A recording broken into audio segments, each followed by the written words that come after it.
Et bonjour à tous. Aujourd'hui, petite vidéo légère, aucune préparation si j'ose dire. On va faire une petite review de ce qui est tombé au bac de maths ce lundi dernier. On n'est pas là pour se prendre au sérieux aujourd'hui, c'est pas une correction ou autre. Donc j'espère que vous êtes installés confortablement. J'avais demandé un peu aux gens sur Insta quel a été leur ressenti vis-à-vis de l'épreuve. Beaucoup ont culpabilisé d'avoir fait quelques erreurs d'inattention en étant assez durs avec eux-mêmes parfois. Mettons ça sur le dos du stress. Après tout, je sais que la majorité d'entre vous va verrouiller une bonne voire une très bonne note, donc je me fais pas de soucis. En revanche, parmi les adjectifs qui revenaient souvent dans tous les retours que j'ai eus, celui qui revenait le plus, c'était le mot inintéressant, ou un synonyme associé en tout cas. Alors quand c'est des gens du forum lesmathématiques.net, je prends ça avec des pincettes en général, tout simplement parce que la populace constituant ce forum sont généralement des vétérans passionnés. Ils ont connu le bac C pour la plupart, ils ont continué les maths après, donc ils ont un bagage assez prononcé en mathématiques. Il y a beaucoup de gens sur ce forum qui sont agrégés, et ils viennent d'un temps où l'intuition primait au baccalauréat. Donc leur aigreur est justifiée, et presque normale j'ai envie de dire, parce que ça a le goût du c'était mieux avant. Mais quand je vois que là c'est carrément des élèves de terme qui me disent que le sujet était ennuyeux à en crever, c'est qu'on peut se poser des questions quant à l'allégresse engendrée par le sujet. Alors moi j'ai envie de croire naïvement que cette année le sujet était captivant, enfin au moins un peu. Je suis persuadé qu'on va réussir à prendre un minimum de fun. Donc on est parti, avec le sourire. Découvrons donc l'énoncé ensemble dans le calme et la bonne humeur. Pourquoi les gens qui font les sujets détestent les maths? Je vous jure que de ma vie, je n'ai jamais vu un sujet aussi nauséabond. Et je me demande sincèrement qui a donné les directives pour une bouse pareille. Je suis sûr que dans la commission, ils se sont dit, ok, les gars, on va faire le truc le plus nul possible. Et ils ont réussi. Attends, bouge pas.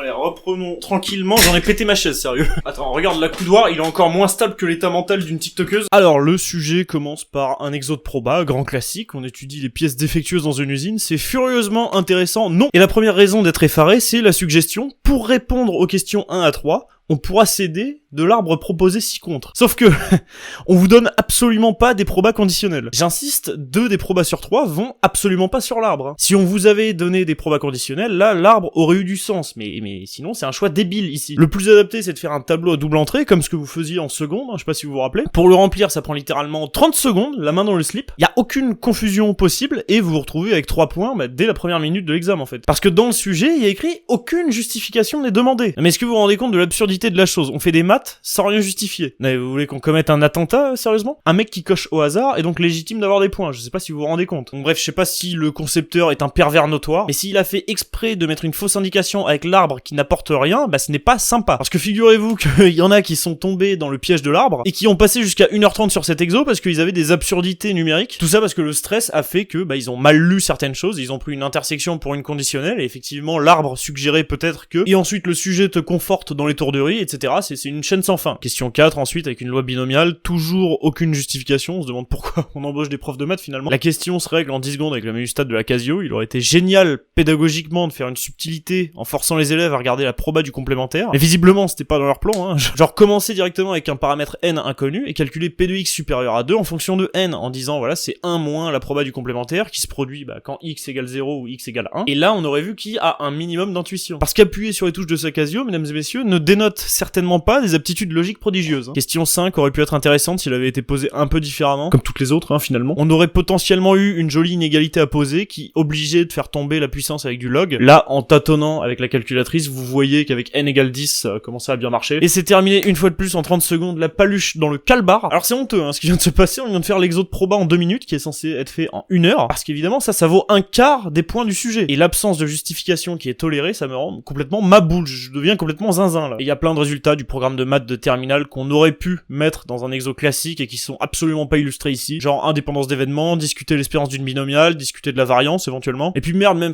au moins faire une question à prise d'initiative. Et c'est même pas comme si les programmes étaient lourds et qu'on pouvait pas tout caser, À mon époque, il y a juste quelques années, vous affolez pas, on avait en plus de tout ce que vous avez, la loi exponentielle, on avait la loi normale, on avait les intervalles de confiance, on avait le théorème du Moivre-Laplace qui est un corollaire du théorème central limite, et là, même avec un programme aussi léger, ils arrivent pas à tout faire rentrer, mais c'est quoi ces branques? Qu'est-ce que vous foutez dans les commissions? Parce que le bac, le but premier, c'est valider des acquis, c'est pas donner des points gratuitement comme ça, là. C'est pas grave, j'ai quand même espoir que l'exo d'après se passe un peu mieux. Alors exo sur les fonctions, apparemment.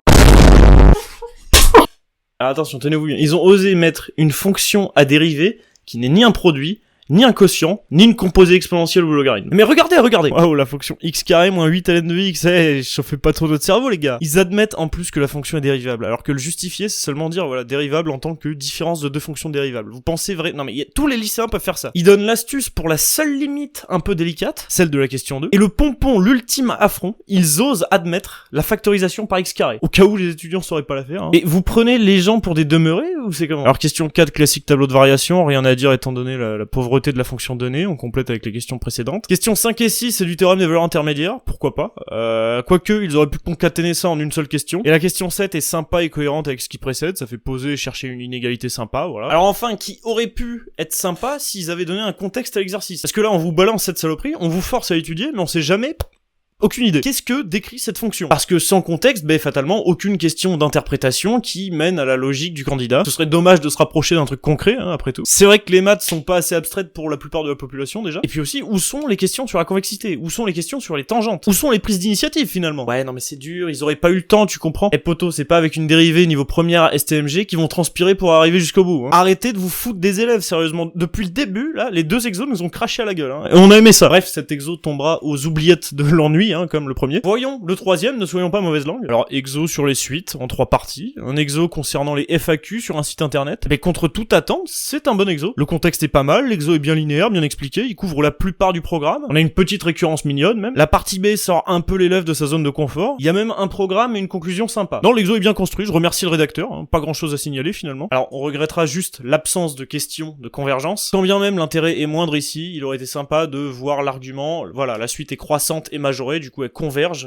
d'ailleurs vers 13, qui est sa borne de majoration. L'interpréter éventuellement, par exemple en vérifiant une condition sur le site informatique. Peut-il héberger autant de questions mensuellement, sachant que blablabla, discuter de trucs. Non, on a bien fait de pas être mauvaise langue, cet exo est assez sympa. Ni trop simple, ni trop difficile, pas si inintéressant finalement. Peut-être que le dernier exo réussira à tempérer ma haine pour les 2 premiers exos.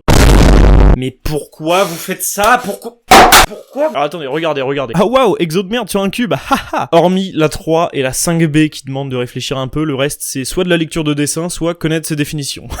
Si Euclide voyait ça, croyez-moi qu'il se retournerait tellement dans sa tombe que ça deviendrait un ventilateur. Alors effectivement, c'est pas pire que les 2 premiers exos qui sont une honte sans nom, mais si on fait une vue d'ensemble globale, vous allez pas me dire que vous avez besoin de 4 heures pour faire ça. Et en plus, on pourra s'accorder pour dire que aucun des énoncés ne nous prodigue un orgasme. Maintenant, on se fait chier tout du long, et ça confirme ce que la plupart des terminales m'ont dit finalement. Donc voilà le bac de maths en 2023, mesdames et messieurs. Ce sera pas quelque chose qui marquera les esprits, pas dans le bon sens en tout cas. Alors j'ai pensé naïvement qu'instaurer des spécialités au lycée, ça pouvait être intéressant, parce que dans l'hypothétique, ça aurait fait approfondir aux élèves des trucs que je trouvais déjà légers de mon temps. Après tout, c'était ça le but des spécialités, libérer du temps pour faire ce qui leur plaît plus, à condition évidemment de relever le niveau avec les équadifs, les intégrations par partie, etc. Donc bénéfique sur le papier, sauf que c'est devenu pire. Maths experte et pas évalué au bac pour ceux qui le prennent. Les programmes sont devenus tellement maigres qu'un anorexique passerait pour un obèse à côté. Les nombres complexes ont disparu du bac. Mais attends, c'est pas tout, les intégrales aussi, les lois de proba à densité aussi. Genre merde quoi. Et en découle forcément des sujets catastrophiques comme celui-là, où t'es évalué sur une moitié du programme. Vraiment le sujet là, c'est prendre par la main les élèves jusqu'au bout. Et attention, on pourrait se dire que je râle en faisant le coup du c'était mieux avant. Mais même au moment où j'ai passé le bac de maths, que j'ai kiffé d'ailleurs, big up d'ailleurs au dernier exo de mon bac qui me demandait via le calcul de certaines tangentes de trouver l'angle idéal pour transformer un essai au rugby, mais malgré tout c'était toujours un peu guidé avec pas mal de sous-questions entre autres. J'aimerais tellement qu'on se retrouve avec des sujets comme ils sortaient en terminale C dans les années 80. Bon alors évidemment sans tomber dans les extrêmes, pas comme le Liban qui en 78 a fait calculer à des terminales l'intégrale de Gauss. C'est bonne de fou furieux, ça a dû transpirer sec dans la salle. Mais voilà, que les élèves retrouvent le plaisir de chercher, le plaisir de l'intuition, et qu'on arrête une bonne fois pour toutes d'être les risées mathématiques d'Europe. Donc voilà, je serais curieux de connaître la moyenne à cette épreuve. Sincèrement, parce que ça doit être stratosphérique, mais je me rends pas compte à quel point. Parce que soyons honnêtes, c'est pas normal de sortir ça en métropole.